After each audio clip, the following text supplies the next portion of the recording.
It's supposed to our learning. Should be a panacea. I'm going to start today. Tzadik Zayin Amud Beis. It's 97b on the bottom by the Mishnah. It says Hamafresh Nekebel Pesachim. Someone designates his Korban Pesach, and instead of taking a male, he designates a female. Or he took a male, which was correct, but it was too old. Korban Pesach was supposed to be within its first year. He took a male sheep, but it was 2 years old. It was in its second year. So what's going to be the halacha with this Korban Pesach? It says Yirad Sheyister v'Yimachav Yipur Damav L'Nedava L'Shlamim. Could be that word, is that? What happens is you have to let this korban get a mum. Once it gets a mum, then it gets, then you're able to redeem it. And with that money, you'll buy a korban shlamim. Okay, we have to see why. We'll see in the Gemara in a minute. Hamafresh Pesach Yumes. Someone, we're on top of Tzadik Ches. Someone that designates a korban Pesach, and then the owner dies. So the son, the owner's son, should not bring it l'shem Pesach. He should bring it l'shem shlamim. Considered a korban Pesach that the owner's shemesa bailav, that the owner's died. Okay, there's no one registered on the sacrifice. Let's go back to what we learned before. We said that someone that designates a female animal, a female sheep for his korban Pesach or he designates a male animal, but it's too old. So we said that that korban gets rejected, and what he does is it has to get a mum. That korban itself cannot be brought for a shlamim. Get a mum, sell it. The money you bring a shlamim. Rav Huna Bred Rabbi Yeshua says Shema Mina Tlas. We see from this we see from this three things. Gemara later talks about 8 things. We see from this 3 things. Shema Mina Balechai Nedachim. The first thing we see is that even an animal that's alive, we're on 98, could be rejected.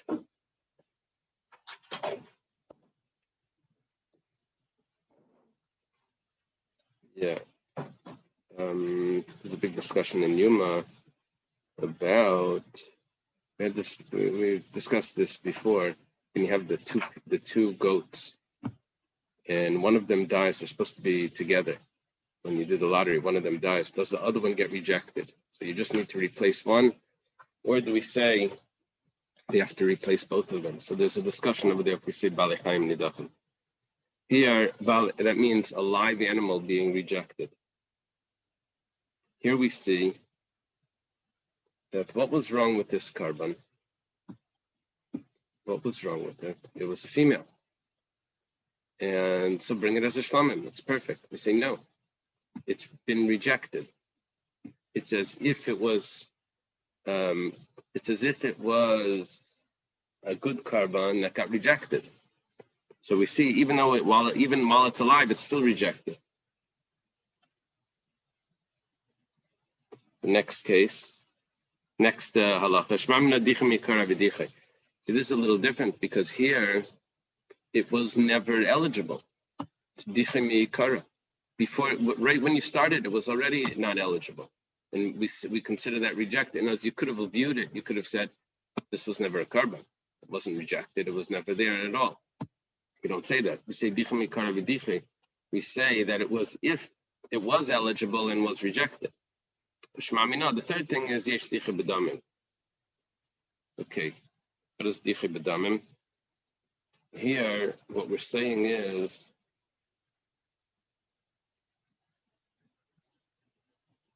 that the value of this sacrifice is going to be brought as a shlamim.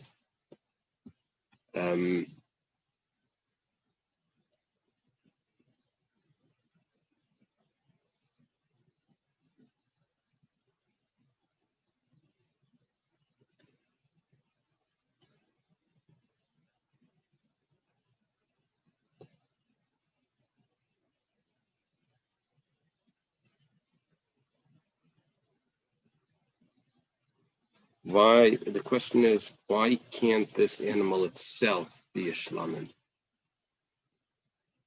That's the question. He designated this animal as a korban pesach. Let itself be a shlamim. Let it just go to a shlamim because it's fit perfectly for a shlamim. What we're saying is that it gets rejected.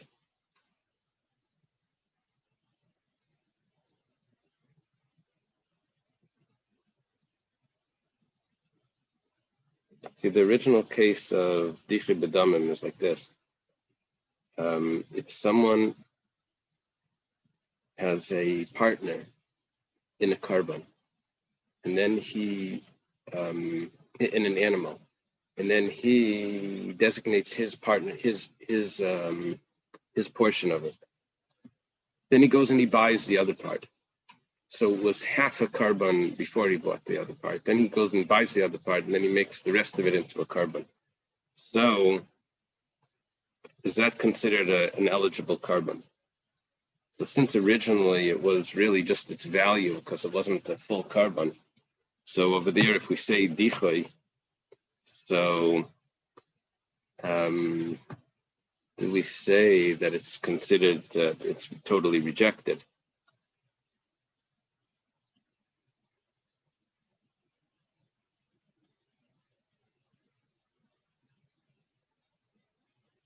Yeah, I'm not sure why we need the third halacha here. This is really, it's really dichei meikara. Okay, I'm not sure. Okay, next Gemara. Hamafish Pesachim Chulu. If someone designates his korban pesach and the owner dies, Tanu Rabbanan.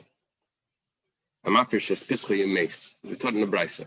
Someone that designates a korban pesach and then he dies. So if his child, if his son was registered together with him, then Yavian L'Shem Pesach.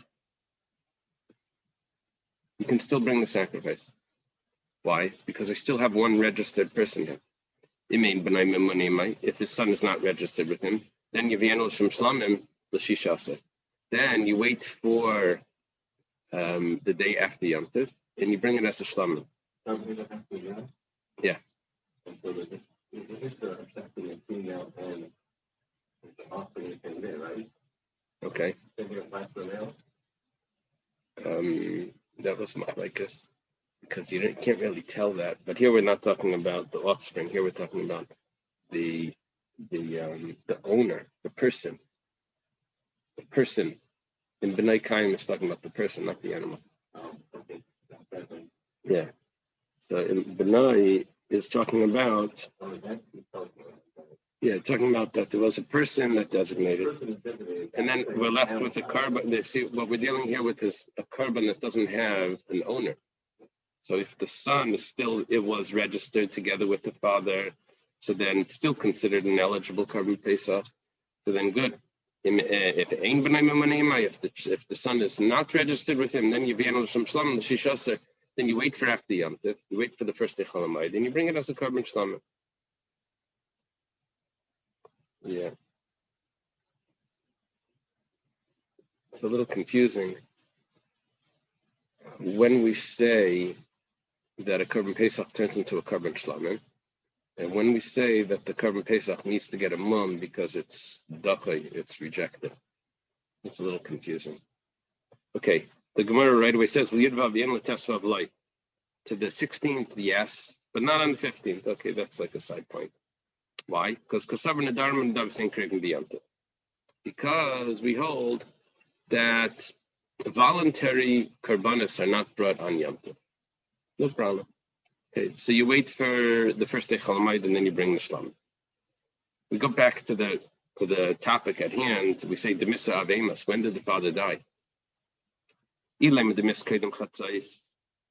we say that the father passed away before Chatzais, talking about Chatzais on the 14th, and we had a korban pesach here, and possibly there's still someone registered, possibly not. We have two options. If the son was registered, then it's a korban pesach, and if not, then it's carbon shlamim. What do we say? That if the son was registered, you bring it as a carbon pesach. What are you talking about? The son is a noinen. Son is a noinen. He is exempt from bringing the carbon pesach. Yeah. Yeah. We have a simple answer, but the Gemara could have said that the father, what are you talking about on Erev Pesach? The father passed away several days ago. He's not a nainen. Or yesterday, he's not a nainen anymore. Yeah, let's say he didn't go to the funeral for whatever reason. Here we're talking about, like, how's it possible? And ninus happens automatically. He's a nainen. If he's a nainen, then he's exempt. It must be that we're talking about that the father died after Chatzais. Now, what happens? He's still a nainen. The only thing is, if he dies after Chatzais, then he had a chiyuv beforehand when Chatzais came to bring a carbon pesach. So we say that although he's not able to eat the carbon pesach, but they still shech the carbon pesach for him as part of a group. Not him alone, but together with the group, you could shech the carbon pesach for him. So if he dies after Chatzais, so now we look at the other case in the Mishnah. If the son isn't there, you bring it as a shlamim. The problem is akabate Chatzais. This is a carbon that was nidcha. Look, Chatzais came. Chatzais came. See, what we're trying to do over here is we have only one variable. Was the son registered or not? That's the only variable. And that variable is going to change the halacha. If the son was registered, then it's a carbon pesach. If the son wasn't registered, then it becomes a shlam. When the father died, it isn't one of the variables. When the father died is going to be the constant, right? That's going to be what our case is. If the father died before Chatzais, then we said that the carbon, what did we say? We said that if the child was registered, then it's a carbon pesach. That's one of the options. If the child was registered, it's a carbon pesach. The problem is that how could it be a carbon pesach? The child is an aynan. So let's say that that's not the case. Let's say that the father passed away after Chatzais, so then the chiyuv would still be on the child to bring a carbon pesach, because at Chatzais he had the obligation. So let's look at the other variable. If the child wasn't registered, then it becomes a shlamim. 1 second. Why does it become a shlamim? It was already a carbon pesach shenidcha. A kavate Chatzais. Chatzais made it into a carbon pesach. Now, what's the rule? That a carbon pesach that becomes nidcha, that it was eligible, and then it's not eligible, and then there's a problem. We say that you have to wait till it gets a month, not that you bring it as a shlamim. So this is going to be a problem. We can't figure out what the case could be. Amar Rava, Lailam demiskedem Chatzais. Okay, passed away before Chatzais. Maya v'yanol shem pesach. What does it mean that you bring it for a carbon pesach before Chatzais? The child can't bring it. If the father passed away before Chatzais, the child is a nainen. Can't bring it after Chatzais. So he's the nainen the whole day. So it's l'shum Pesach Sheni. He brings it for Pesach Sheni. Good teretz. Okay, that's Rabba's teretz, or maybe Rabba's teretz. Abaya Amar Litzdaden K'dani. Abaya says that when we were saying that we have one case, one constant with two variables, it's actually not what was happening here. We really have there is no constant. The case, the two variables are two different times when the father passed away, and it goes like this. If the father died after Chatzais, then we have only one possibility. If the child was registered together with him, so then you be an Shem Pesach. It's brought as a carbon Pesach. Why is it brought as a carbon Pesach? Because when Chatzais came, the child was still obligated to bring a carbon pesach. It wasn't a nainen yet. The father passed away after Chatzais. There's still one person registered on this carbon. That's the son. He brings it. Meis kaidem Chatzais. If the father passed away before Chatzos, so then Ein B'nai Memuna Imai. If the child was not registered, so then Yibeiro Shem Shlamim, then it could be brought as a carbon Shlamim because this did not get rejected. Because the child wasn't Einen, and well, even if he wasn't an Einen, he wasn't part of this carbon. So there was no one left on it.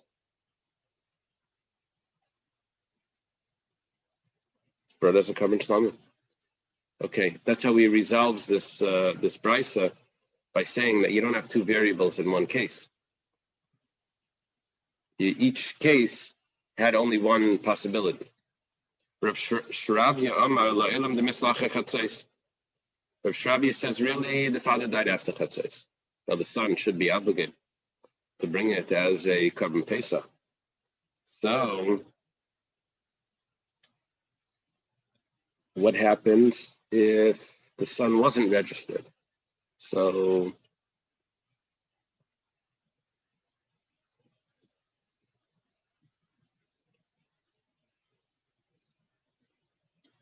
he says that the father was a geisus. The geisus means that he's on his deathbed. Now the rule is reiv geisus in lemisa. Most people on their deathbed are actually going to die.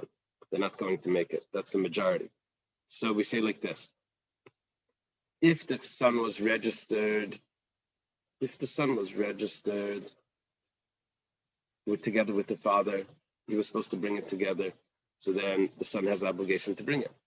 Because when Chatzos came, the father was still alive. He wasn't a Nainen. He was on his deathbed, but he wasn't a Nainen, so he has an obligation to bring it. If he wasn't registered, so then what happens to this carbon is when Chatzos come in, when Chatzos comes,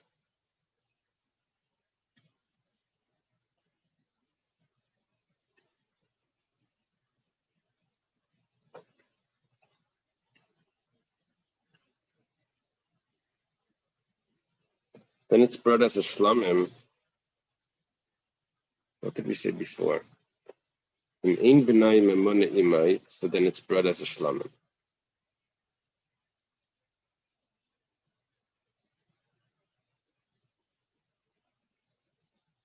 Brought as a shlamim because the child wasn't registered. Yeah, that wasn't our issue. Our issue wasn't if the father died before Chatzos that it would be a shlamim. Our issue was if the father dies after Chatzos, then why is it brought as a shlamim?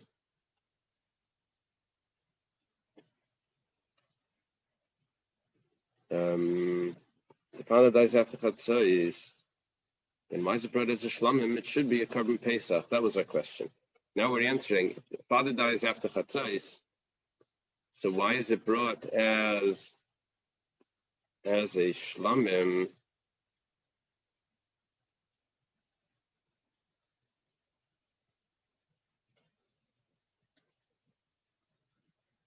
Should be that it's rejected. So we say the reason why it's not rejected, even though when Chatzos came, the father was alive, and now he just passed away, that should be a carbon, a regular carbon that's rejected. We don't say that. We say that since the father was going to die, we say that Chatzos did not establish it as a carbon. That's what our answer is. If the father was alive at Chatzos, then we would say that this was going to be a valid Korban Pesach. And when the father dies after Chatzos, we say that, it got rejected. Now you have to wait till it gets a mum before you can bring it as a shlamim. It can't just automatically turn into a shlamim. That would happen if the father died before Chatzos. But if the father dies after Chatzos, then it's a Korban Pesach that got rejected because Chatzos came and it was eligible, and now it's not eligible. So what we say is that the father was a geisus by Chatzos. So even though when Chatzos comes, we say, it should be eligible, but because the father was dying, and since most geisus end up dying, so we say that Chatzos didn't establish it as a Korban Pesach, and that's why it can be brought automatically as a shlamim. Rav Ashi says, no, the father dies after Chatzos. If that's the case, then this should be a Korban that was eligible to be a Korban Pesach. but it gets rejected. And why are you allowed to bring it as a shlamim? It should be wait till it gets a mum, and then you can bring it as a shlamim, the money. You sell it, and then you buy a new one. Gemara explains Reb Shimon. This is Rav Ashi. Reb Shimon, this is the opinion of Reb Shimon, that he says that ein balei chaim nidachim, like we mentioned this before, that any live animal is never considered rejected. That's why you can still bring it. Ravina Amar Kagancha Heprishu Acher Chatzos Mesa Baila Machta Chatzos V'Kasavar Chatzos Kava. Ravina says that this animal was only designated as a sacrifice after Chatzos, afternoon. What is that? What do we gain by doing that? We're saying like this. Chatzos is what establishes it to be a Korban Pesach. This animal, when Chatzos came, it wasn't established yet. So therefore, I don't say that it was an established Korban Pesach that gets rejected when the father passes away. Since Chatzos came and it wasn't yet designated as a Korban Pesach, so then even when the father passes away later, I don't say it gets rejected because it was never established. I designated it as a Korban Pesach, but Chatzos never came. Usually I would designate it. Chatzos comes and says, like, stamps it. Like, okay, this is now an official Korban Pesach. Then the father passed away. Then we say, oh, it's rejected. It has to get a mum, and then it will turn it into a shlamim by selling it. But here we're saying that it was first designated as a Korban Pesach after Chatzos. So nothing ever came to establish it. I don't say that Chatzos and on establishes it as a Korban Pesach. I say only Chatzos itself establishes as a Korban. And there was no Chatzos when it was already designated. So therefore, we say that it never gets rejected because it was never there as a Korban Pesach when Chatzos came. Kasavar Chatzos Kava, that it's only Chatzos that establishes it, not after Chatzos. Okay. What did we learn here? We learned here in this Gemara about someone that designates a Korban Pesach and passes away. And if there's a possibility for the son to bring it, and if there's a possibility for it to be a shlamim. And we said that it would really depend on if it was eligible to be a Korban Pesach by Chatzos. If it was eligible to be a Korban Pesach by Chatzos because the father was still alive, then we would say that the Korban becomes rejected, and it can't be a shlamim after that. Unless we say that the father was a geisus by Chatzos, or we say that the animal wasn't even designated as a Korban until after Chatzos. Okay. Next Mishnah. Pesach shenisarav b'zvachim. Korban Pesach that gets mixed up with other Korbanos. Let's say it's a Korban Pesach that gets mixed up with an Asham, that gets mixed up with an Oila. So you have three sacrifices here. And you don't know which one is the Korban Pesach. Now they all have different halachas. So what do? Kulam yero achi yistavu. All of them you put into a pan, you let them get a mum, a blemish, and then they're not eligible to be a korban. And then you're able to sell them. You use the money and you buy new korbanos. I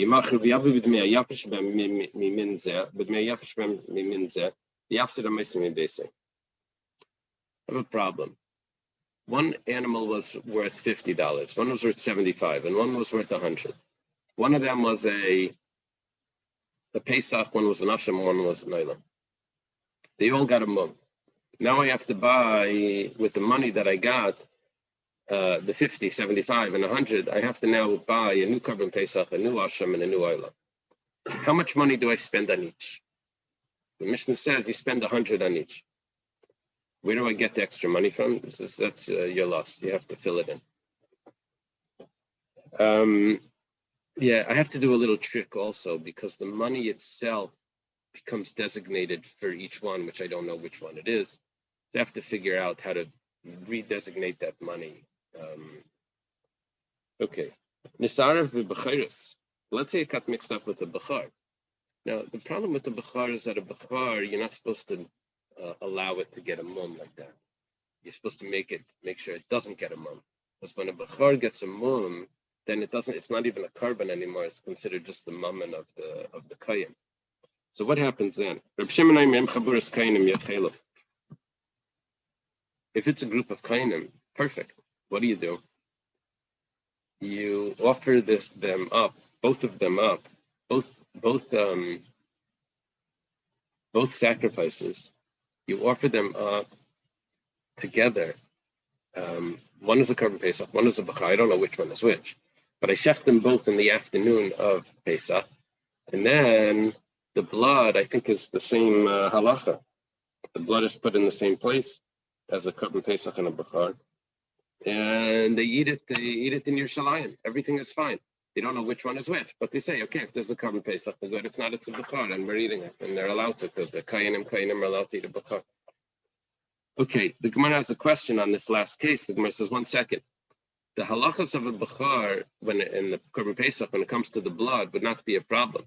But you do have another problem. We're on top of 98b. Well, kamaisi kachim lebeis psul. A bachar, you're allowed to eat 2 days and 1 night.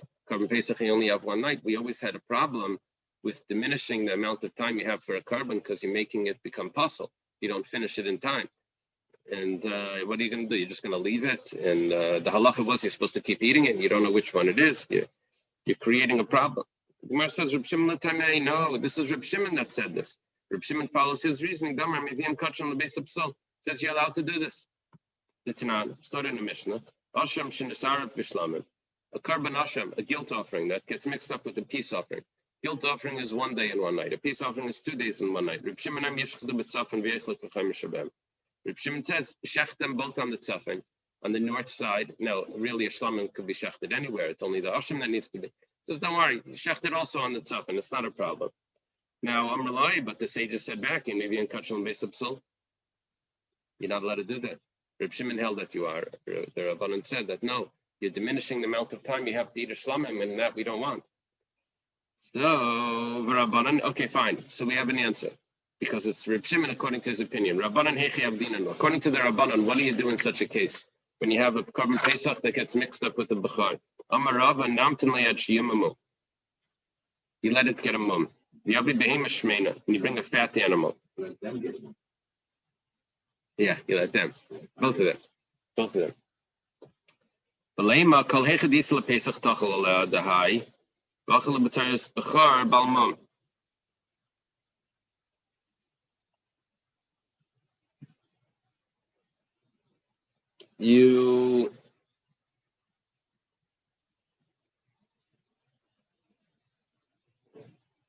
What you do is like this.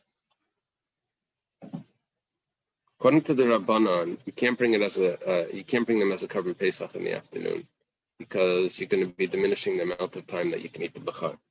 So what you do is you let them both get a mum. Then you're going to buy a carbon shlamim with the money of the more expensive one. The other one, and both of them, you're just going to eat. You're going to eat them as a bachar. Now, a bachar you're allowed to eat that has a mum. Kayanim would be allowed to eat it. No, I'm sorry. Kayanim are allowed to eat a bachar when it's a carbon. Anyone can eat a bachar that has a mum, and they can sell it. The only thing is that a bachar with a mum, you're not allowed to sell be'itlas. You're not allowed to sell in the meat market. It has certain, we don't want sacrifices to be mistreated like that. However, a carbon Pesach with a mum, you are allowed to. So what you're going to do is over here, a carbon Pesach that had a mum becomes just a regular animal. But a bachar with the mum has certain halachas. So what you're going to do is you're going to buy a carbon with the money from the carbon Pesach, right? What carbon do you buy with money from a carbon Pesach? A carbon shlamim. That becomes a carbon shlamim. The meat that you have here left, that you're just going to eat as a bachar, which means with as regular mundane meat, just with certain restrictions that you can't sell it in the meat market. Okay.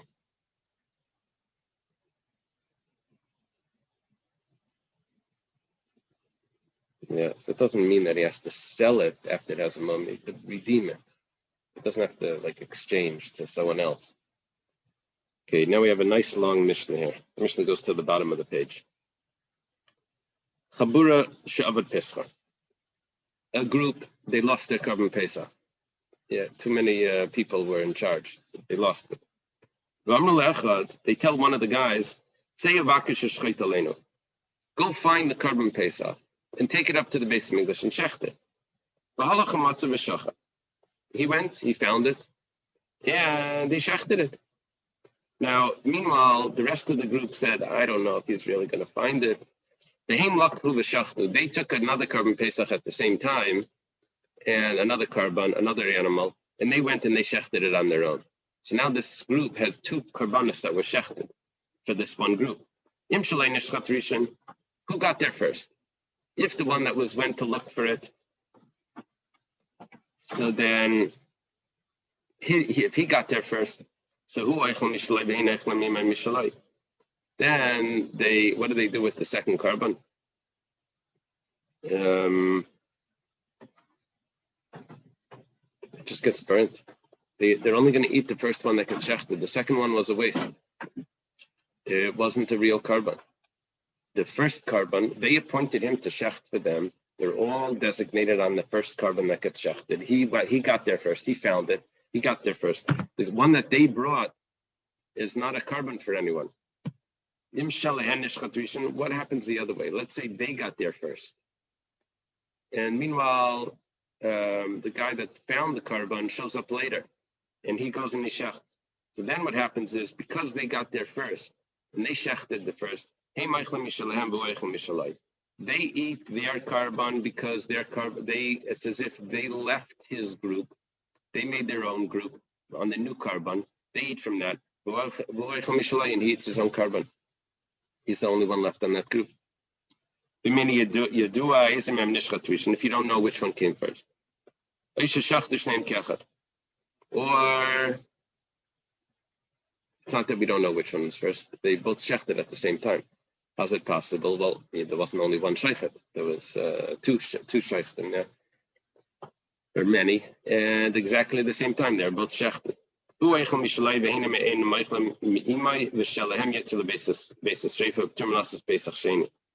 They can't eat from his because maybe theirs was first, and they are not part of his group.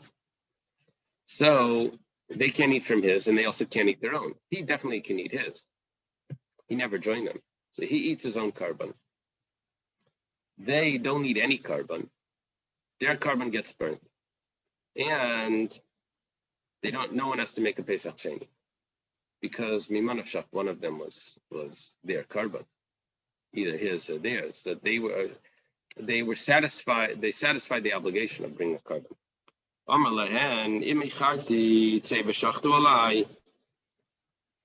he's getting complicated. He tells them, look, if I'm late, shecht for me. Now it turned out that he actually found the carbon Pesach and he went and he shechted it. And they also went and shechted. If theirs was shechted first, then look, he was late. So what did he tell them? He designated them to shecht for him. So he gets to eat with their carbon because they were messengers from him to shecht a carbon for him if he's delayed, and he was delayed. So he eats there together with them. What happens with his carbon? It's just going to get burnt. Let's say the other way. Let's say he went and he shechted his first. They still eat their own because they never told him to shecht for us. In this case, he went and he shechted, but they also shechted. So he has his own carbon, and they have their own carbon. If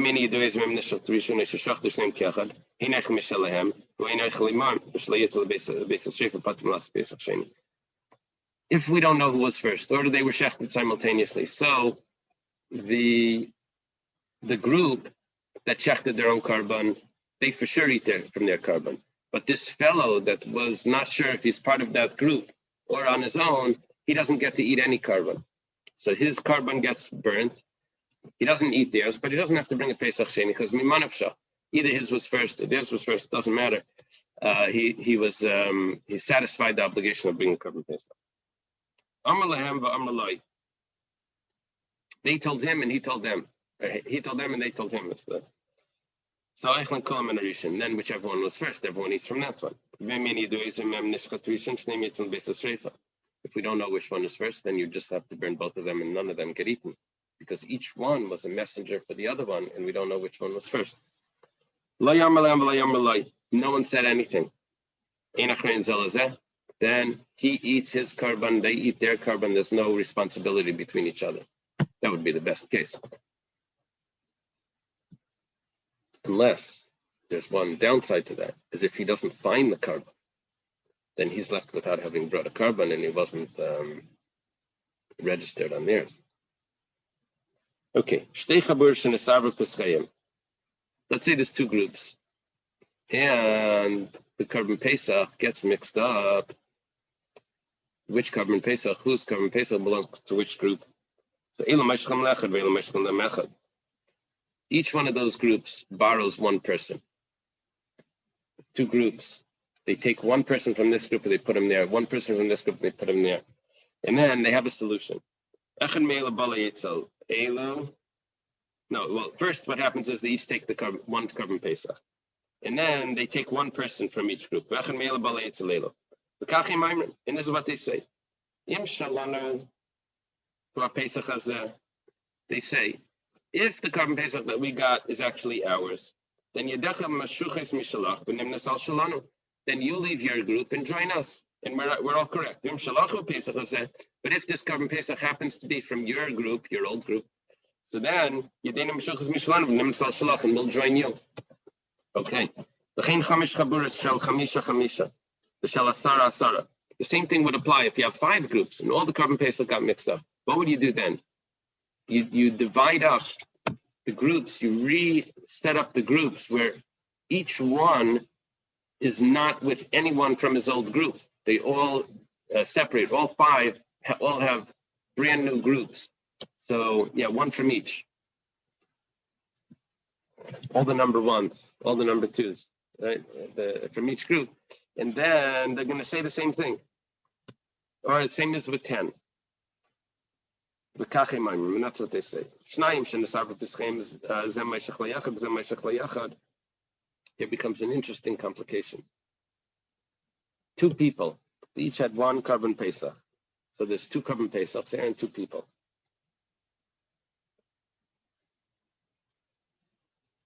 What can they do now? They don't know which Korban Pesach belongs to them. So they each take one korban. But it could be it's the wrong one. So each one says, look, they go to another guy. And there's Reuven and Shimon. They mix up their Korban Pesach. They each take one of the korbanos. And then Reuven goes to Levi and Shimon goes to Yehuda. And they say, join me in my Korban Pesach. Then what they do is, then Reuven, instead of going to Levi, Reuven goes to Yehuda. And then they switch. So Reuven and Shimon are 2 separate groups. Reuven with Levi and Shimon with Yehuda join together on their Korban Pesach. They don't know which Korban Pesach is whose. Now Reuven goes to Yehuda and says, join me in my group wherever my Korban Pesach is. If this is my Korban Pesach, the one that's sitting right here, so then you join me. And if this happens to be your Korban Pesach, then I'll just join you. Because he was part of Shimon's group. So it's either Reuven's Korban Pesach or Shimon's Korban Pesach. So now that's how they resolved it. They have to appoint a new person to join the other group, and then they take that guy and they and then they establish that, look, we're going to use this korban. It was either mine or yours. If this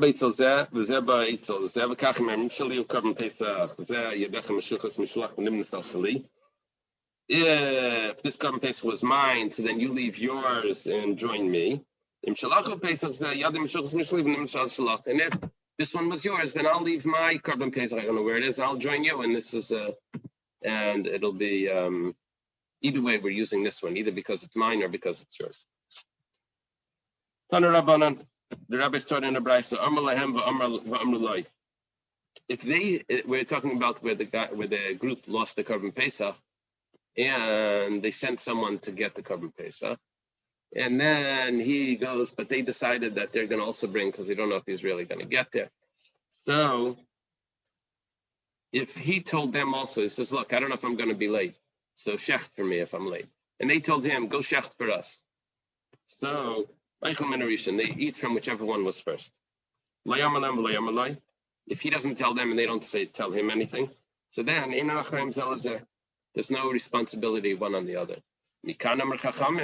And here the sages said, because it becomes such complications of which carbon they're going to be using if they designated each other. So the sages said on this, silence is better for the wise, and kal v'chomer, for sure it's better for the fools. As it says, a fool is silent, he's considered like a wise man. So what we're saying is, it's better not to designate each other to bring a carbon Pesach for you, because then if you don't know which one's first, then it creates these huge complications. Better, no one says anything, and then he eats his carbon and they'll eat their carbon. Okay. Two people, the carbon Pesach gets mixed up. They must listen like Rabbi Yehuda. What did we say in the Mishnah? If the carbon Pesach gets mixed up, then they have to join another person together with them. And then they exchange the new people. And they tell the new person, they tell their friends, the Reuven and Shimon. Reuven had Levi and Shimon had Yehuda. Then Reuven goes to Yehuda and he takes Yehuda, and Shimon goes to Levi and takes Levi. And then they tell each other that if this is your carbon or not. So that doesn't fit with Rabbi Yehuda. The Tanya was taught in a brayso, v'mimata bayis meis miseh. If there's too few people in the household to have this lamb, so then you take other people. Rabbi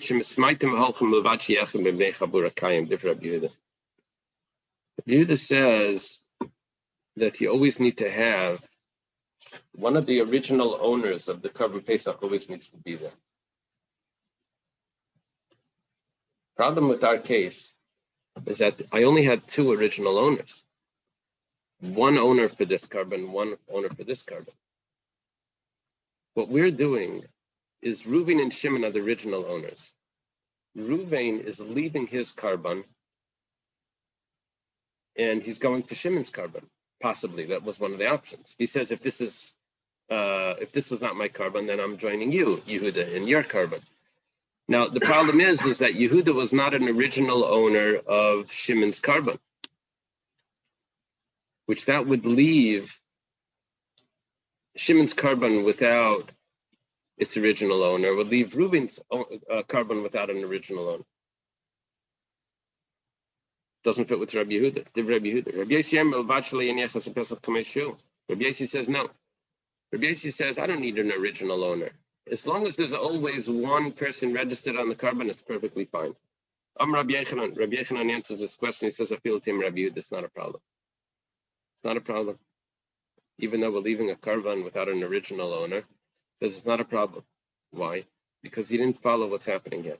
Even the Amar Rabbi Yehuda, since Rabbi Yehuda says, Ein sheichten es pesach ala yachid, Rabbi Yehuda holds that a carbon Pesach can never be shechted for one person. You always need to have two people on every carbon.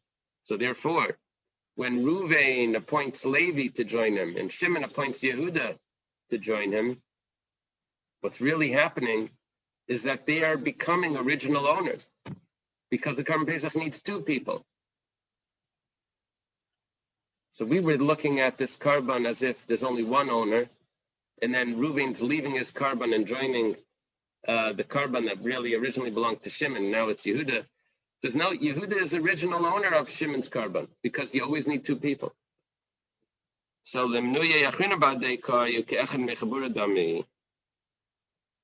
you appoint another person and he's considered like one of the original owners of the carbon. Ravashi Mastisa Nami Dayaka. Ravashi says it's also precise in the Mishnah. The Tani Bechain Chamish Chaburis Shel Chamisha Chamisha Shel Chamisha and Abel Shel Chamisha Varba Alai. Says, look. The Mishnah could have complicated the case. The Mishnah could have said, I have 5 karbanas. I have 5 groups, and each one has 4 people.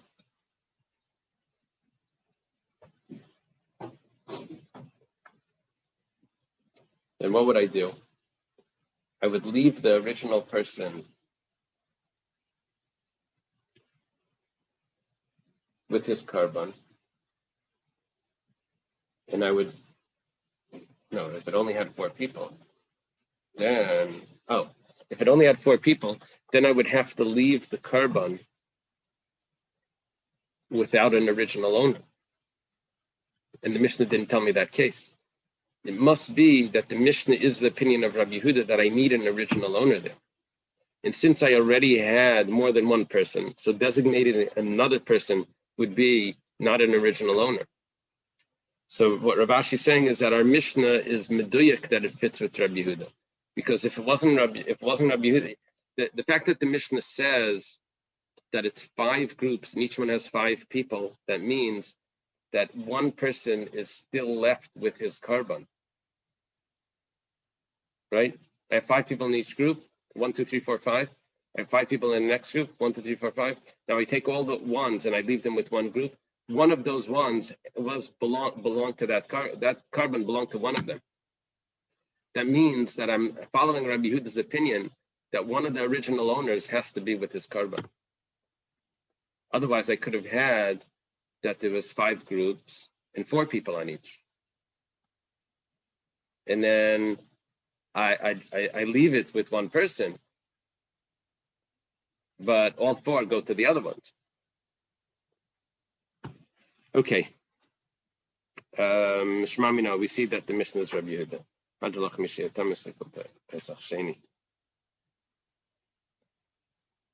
Well, this is considered Pesach Sheni. So then what's considered Arib Pesach? What's Arib Pesachim?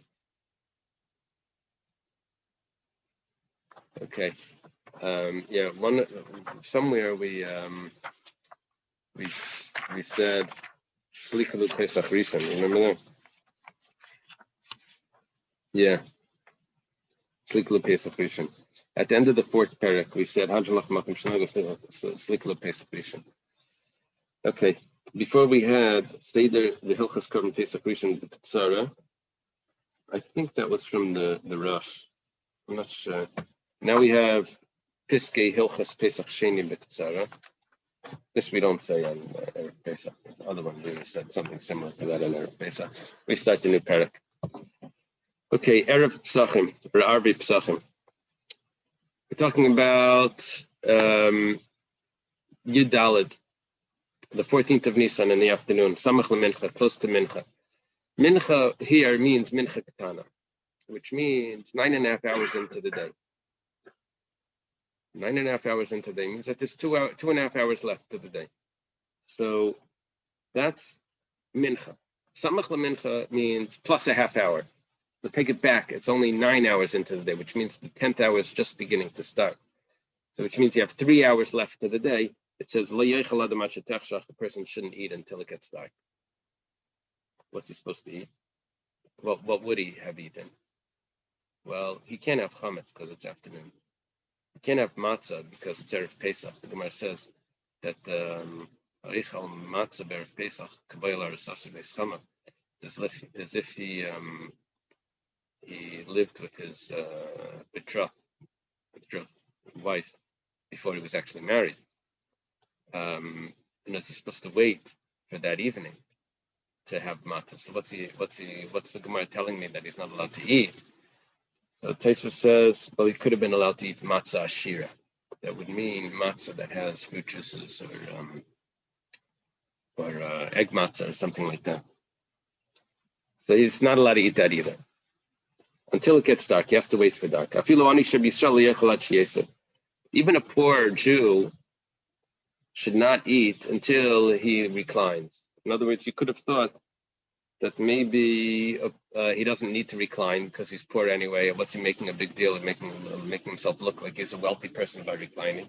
We say no, that every person is supposed to recline, even someone that's poor. Another pshat in this is, even if he's starving, Pilu should be Israel that's starving, not starving to death, but he's very hungry, he still should wait. He shouldn't eat.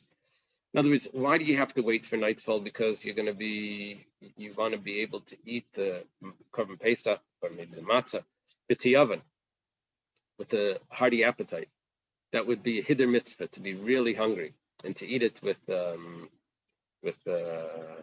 enthusiasm, with gusto. So we say, well, even a poor person that's hungry anyway, what's he going to eat already? We say, no, you're not supposed to eat. Those two pshatim of it. You shouldn't have less than 4 cups of wine. And even if he's taking from the soup kitchen, that means that the Gabbai Tzedakah that provides the poor with their meals should make sure to give 4 cups of wine even to the people that are coming to get that. What happens to his family? Does his family need 4 cups of wine, or is it like Kiddush, where one person can make Kiddush and he covers the rest of the family? Taisus discusses this, and he concludes that the machmer, near lahachmer, that every person should have 4 cups of wine, not just the host. And what about his wife? It seems like the women as well. Yeah. Okay.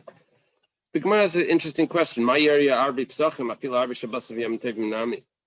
the Mishnah say that Erev Pesach before Mincha or next to Mincha, you shouldn't eat until it gets dark? Actually, we just had a whole discussion this Purim. Are you allowed to make your Purim Suda before dark? Turns out that it was complicated. You weren't supposed to make a Suda very close to Shabbos, or you weren't supposed to. We did it before Chatzais, or at least before the 10th hour begins, or the beginning of the 10th hour. So the Tanya was started in the Brisa.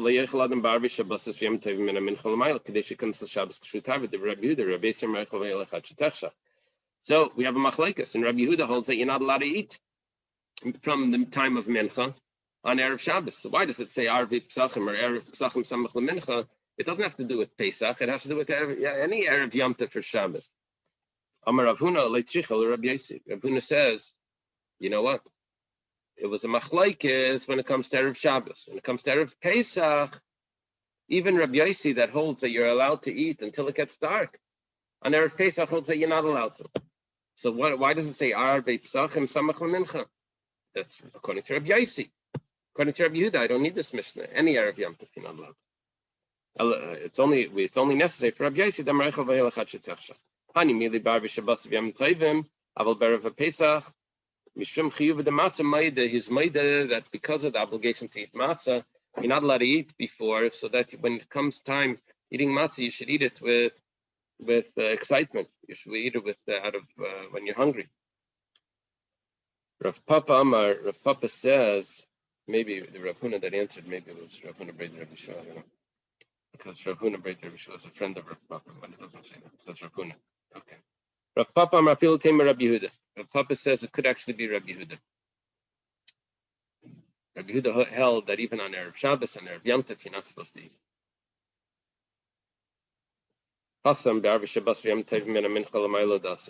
Over there, if you look carefully, it says Mina mincha ulamaila, you shouldn't eat. Samach mincha shari.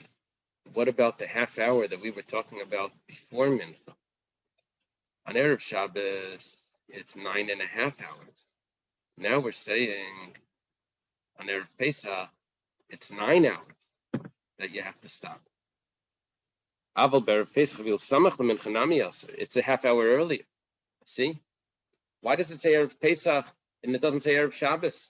because it's coming to tell me that Erev Pesach has a chumrah, has an extra half hour that you have to stop. The Gemara says, 1 second. Erev Shabbos samach lemincha shari. You're making it like Erev Shabbos. You only have to stop at mincha, but not samach lemincha, and that would be your Rav Papa's answer. But we have a brisa la yechal adam Erev Shabbos yom tovim mitesha shoyis lamayla even samach lemincha from 9 hours. We have a brisa that says this. Kadesh yikanas l'Shabbos kshutai v'div Rabbi Yehuda Rabbi Yisrael echol v'yelachad shetachshach. It's basically the same brisa as before, just with the words instead of mina mincha. Over here it says mitesha shoyis. So we have a question now. Rav Papa gave us a good teretz. He said that there's a difference between Shabbos, Yom Tov, and Pesach. That Shabbos and Yom Tov, you have to stop eating at mincha. In Pesach, you have to stop eating samach lemincha. Comes along with the brisa and says that even on Shabbos and Yom Tov, it's samach lemincha, which means that Rav Papa loses his teretz. Amar Marzucher says, "Man leimadam de meteretzti." You're asking me a question from a brisa that I don't even know if that brisa is accurate. Maybe that brisa is a mistake. Dilma mishabeshti. Maybe that brisa is not accurate. You don't find this often where the Gemara says Dilma mishabeshti. I don't know why this Gemara is so ready to. Well, it's from Marzucher, and again, it's Marzucher. I know, but maybe because I have a contradiction in between two brises. So one of them is probably not accurate. So Amalei Mareimar, V'itema Rabbi Yemar, Mareimar tells to Marzucher, and some say it's Rabbi Yemar, Anak loy lepirki de Rav Pinchas Breder Rav Ami. I was at the drush of Rav Pinchas, the son of Rav Ami. V'kam tana v'tani kamvei v'kim laminei. Someone got up, he repeated this brisa, and Rav Pinchas Breder Rav Ami accepted it. The Gemara says, Yihachi kasha. Now you're left with a kasha on Rav Papa. Alamachvarta k'de Rav Huna, you're right. We're going to answer like Rav Huna. Rav Huna's teretz was that it's only necessary according to Rav Yossi. Rav Yossi holds on Erev Shabbos you're allowed to eat until it gets dark. You would agree on Erev Pesach you're not allowed. Okay.